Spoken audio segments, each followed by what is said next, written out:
Welcome back to Appetite for the Outdoors. I'm Chef Chad McIntyre, and today we're going to take it a little out of Carolina but still have our influence. We're going to do a shrimp stir-fried dish. So we're using our Carolina cooker wok, and we've got it over a 2-burner, and we've got this really hot. First thing we're going to put in is we have some wok oil. Next we're going to go in with about a tablespoon of minced garlic.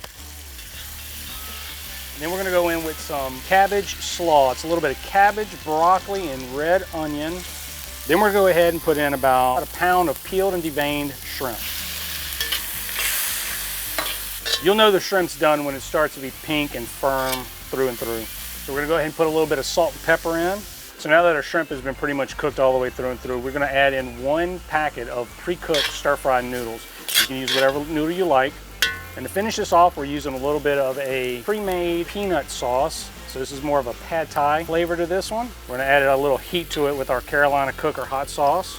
Oh, beautiful. So this is a really fast dish. Nice thing is if you've got a couple key ingredients at the house pre-prepared, the cooked noodles, having the sauce ready, this is something you can throw together for family or friends on any busy day. And as always, it's great to take wild game out in the field, but it's even better when you can incorporate it into a dish.